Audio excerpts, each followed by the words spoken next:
Reupload di Facebook memang bisa dimonetisasi, tetapi disclaimer terlebih dahulu, semua tergantung dari editingnya. Dan kita akan bahas apa saja ya kekurangan dari kita reupload di FB Pro. Nah, itu yang akan kita bahas ya.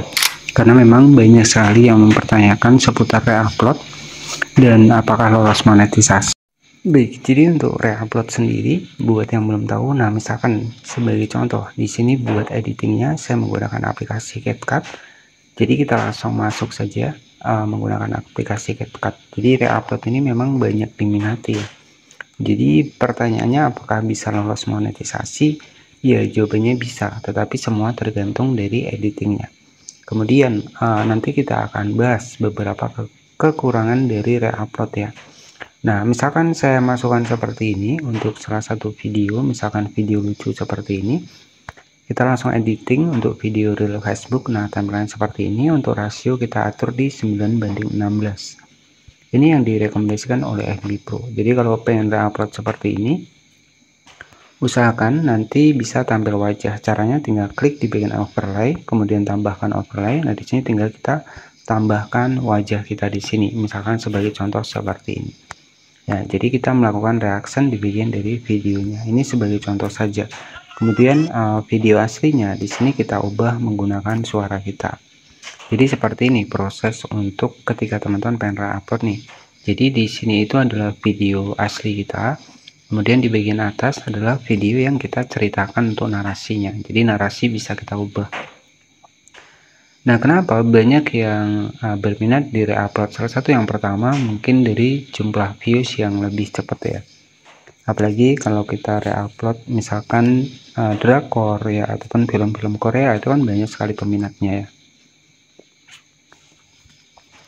Nah, itu keuntungan yang pertama. Jadi keuntungan yang pertama mungkin dari views itu lebih banyak ya. Seperti di tayangan video tadi itu jutaan views ya. Teman-teman bisa cek.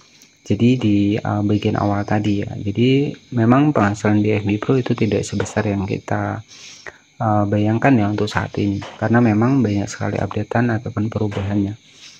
Jadi untuk keunggulannya ya, keunggulannya terlebih dahulu. Keunggulan dari kita re-upload lebih mudah mendapatkan views, bahkan biasanya baru upload saja viewsnya itu sudah ramai. Nah, tetapi apa sih kekurangan? Kekurangan yang pertama adalah biasanya ketika kita editing asal-asalan itu sulit untuk dimonetisasi. Untuk yang pertama. Kemudian kekurangan yang kedua adalah sering terkena pelanggaran dari hak cipta ya. Jadi ketika memang kita sering terkena pelanggaran hak cipta ataupun sering terkena pembisuan untuk video kita ataupun dibisukan ya, itu biasanya menjadi faktor buat kita itu sulit mendapatkan fitur monetisasi di FB Pro. Nah, jadi seperti itu ya, itu kekurangannya. Kemudian kekurangan yang selanjutnya adalah tidak bisa jangka panjang. Kenapa saya bilang tidak bisa jangka panjang? Apakah saya pernah re-upload? Jawabannya sering saya re-upload teman-teman. Pernah saya re-upload teman-teman ya.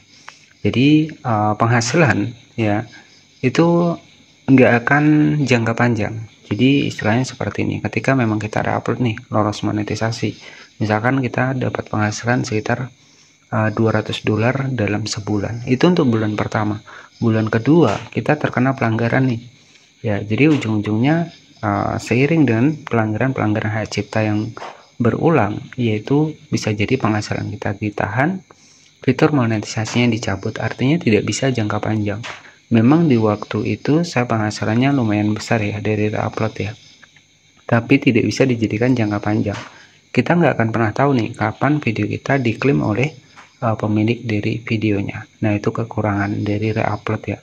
Mungkin dari kelebihan views lebih mudah ya, kemudian followers lebih cepat bertambah, tapi tidak bisa dijadikan jangka panjang.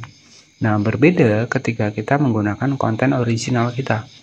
Jadi kalau konten original kita walaupun penghasilannya sedikit ya, misalkan $50, tapi kalau bisa jangka panjang itu kan sudah lumayan ya teman-teman. Apalagi ketika kita konsisten ya penghasilannya akan terus bertambah, dan kita istilahnya adalah nggak akan takut ya. Jadi nggak akan takut kalau video kita itu terkena pelanggaran. Jadi kita akan tenang kalau kita menggunakan video sendiri. Berbeda ketika kita menggunakan konten reupload. Jadi kita nggak akan tenang nih, ya. Kita nggak akan tenang. Kenapa? Karena kita nggak akan pernah tahu nih. Di FB Pro itu kan ada Rig Manager ya, dimana fitur tersebut ya itu digunakan pemilik hak cipta asli bisa mengeklaim video kita ketika memang mereka tidak mengizinkan. Ya, itu biasanya video kita akan dihapus secara langsung.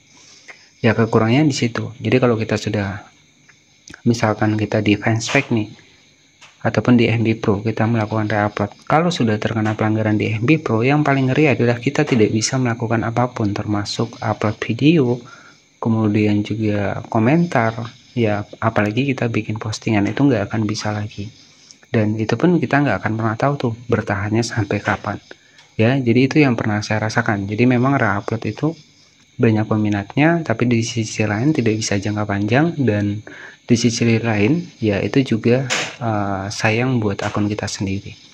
Jadi kalau sampai akun kita terkena pelanggaran, kita tidak bisa ngapa-ngapain, yaitu sangat disayangkan sekali ya. Intinya bukannya dapat penghasilan ya, malahan kita sulit ya buat mengembangkan akun baru lagi. Kita kan pasti susah ya teman-teman. Jadi itu beberapa kekurangan dari reupload ya, dan kelebihannya mungkin views lebih mudah, tapi kalau untuk penghasilan itu tidak bisa jangka panjang ya. Nah baik, jadi seperti itu saja, kita langsung masuk ke Facebook ya.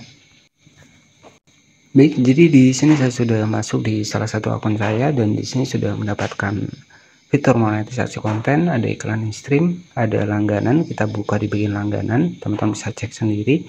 Di sini real ya, kemudian di langganan juga kita bisa manfaatkan.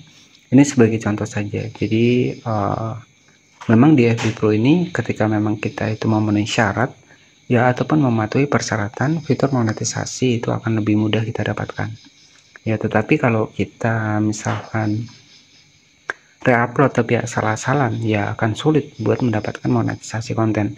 Karena ya untuk monetisasi konten sendiri untuk saat ini kan versinya undangan nih.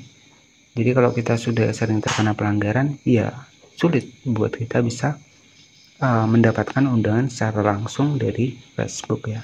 Mungkin seperti itu saja untuk penjelasan ya seputar beberapa kekurangan dari menggunakan video reupload di Facebook ya. Jadi artinya di sini tidak bisa dijadikan jangka panjang. Ya kita nggak akan pernah tahu nih kapan akun kita akan dihapus Facebook ataupun akun kita akan dicabut monetisasinya. Jadi kalau saran saya, ketika pengen reupload yaitu kita menggunakan akun yang lain. Jadi jangan akun yang utama. Jadi seperti itu ya. Oke, jadi seperti itu saja, mungkin itu sesuai dengan pengalaman saya. Jadi silakan teman-teman ya yang mungkin pengen reupload nggak masalah ya, tetapi kita juga harus paham juga ya, kita juga harus pikir lagi jangan sampai akun kita dihapus oleh Facebook ya, gara-gara kita hanya menggunakan konten reupload belum dapat penghasilan juga. Jadi lebih bagus kita menggunakan konten original. Bahkan konten original itu walaupun viewsnya sedikit, tapi ketika kita punya penghasilan itu akan jangka panjang. Seperti itu saja yang bisa saya sampaikan. Terima kasih, jangan lupa subscribe, dan wassalamualaikum warahmatullahi wabarakatuh.